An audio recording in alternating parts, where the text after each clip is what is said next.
அட்டகாசமான சுவையில் காரைக்குடி செட்டிநாடு ஸ்பெஷல் மிளகாய் மண்டி எப்படி சட்டுன்னு செய்கிறதுன்னு பார்க்கலாமா. கடாயில் நம்ம 2 டீஸ்பூன் அளவுக்கு நல்லெண்ணெய் சேர்த்துக்கோங்க. எண்ணெய் காஞ்சதும் 1/4 டீஸ்பூன் அளவுக்கு வெந்தயம் சேர்த்துக்கலாம். 1/2 ஸ்பூன் அளவுக்கு கடுகு சேர்த்துக்கோங்க. கடுகு நல்லா பொரிஞ்சு வெடித்து வந்த பிறகு 10 சின்ன வெங்காயத்தை சேர்த்துக்கோங்க. அடுத்ததாக 6-7 பல்லு பூண்டு சேர்த்துக்கலாம். கொஞ்சமாக கருவேப்பிலை சேர்த்துட்டு மிதமான தீயில் வச்சு நல்லா வெங்காயம் கண்ணாடி பதத்துக்கு வர அளவுக்கு நம்ம நல்லா வதக்கி விட்டுக்கோங்க.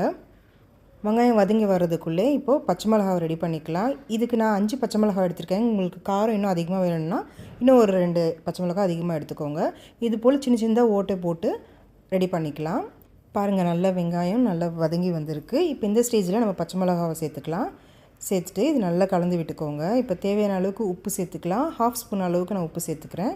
கூடவே 1/4 டீஸ்பூன் அளவுக்கு மஞ்சள் சேர்த்துட்டு 1/2 கப் அளவுக்கு தண்ணி சேர்த்துக்கோங்க. நல்லா இப்போ கலந்து விட்டுக்கலாம். பச்சை மிளகா நல்லா வெந்து வரணும், அந்தளவுக்கு இதை நம்ம கொதிக்க வைக்க போகிறோம். ஒரு 3 நிமிஷத்துக்கு ஹை ஃப்ளேமில் வச்சு கொதிக்க வைங்க. இப்போ 3 நிமிஷம் போல் ஆகிடுச்சு. அடுத்ததாக ஒரு எலுமிச்சம்பழ அளவுக்கு புளியை நல்லா திக்காக கரைச்சி எடுத்திருக்கேன். இப்போ இதையும் சேர்த்துக்கோங்க. இது கூடவே 1/4 டீஸ்பூன் அளவுக்கு பெருங்காயத்தூள் சேர்த்துக்கோங்க. சேர்த்துட்டு நல்லா மிக்ஸ் பண்ணி விட்டுக்கலாம். இப்போ ஹை ஃப்ளேமில் வச்சு நல்லா ஒரு 3 நிமிஷத்துக்கு இது நல்லா கொதி வரட்டும்.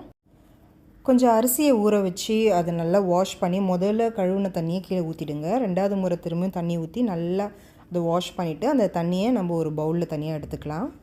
இந்த தண்ணியிலே கூட நீங்கள் புளியை ஊற வச்சு கரைச்சி சேர்த்துக்கலாம். நான் இதை தனியாக சேர்த்துருக்கேன். இப்போ இதை மிளகாய் மண்டியில் சேர்த்துக்கோங்க. சேர்த்துட்டு இது நல்லா மிக்ஸ் பண்ணி விட்டுக்கோங்க. இப்போ மிதமான தீயில் வச்சு ஒரு 2 நிமிஷம் போல் மட்டும் இது கொதிக்க வச்சிங்கன்னா போதும். நல்ல திக் கன்சிஸ்டன்சிக்கு வந்துடுச்சு பாருங்கள். அவ்வளோதாங்க, செம்ம டேஸ்டியான காரைக்குடி செட்டிநாடு ஸ்டைல் மிளகாய் மண்டி ரெடி ஆகிடுச்சு. அல்டிமேட்டாக இருக்கும். ஹாட் ரைஸில் வச்சு சாப்பிட்டு பாருங்கள். டேஸ்ட்டு அட்டகாசமாக இருந்துச்சுங்க. கண்டிப்பாக ட்ரை பண்ணி பார்த்துட்டு என்ஜாய் பண்ணுங்கள். எப்படி இருந்துச்சுன்னு கமெண்ட் செக்ஷனில் சொல்லுங்கள்.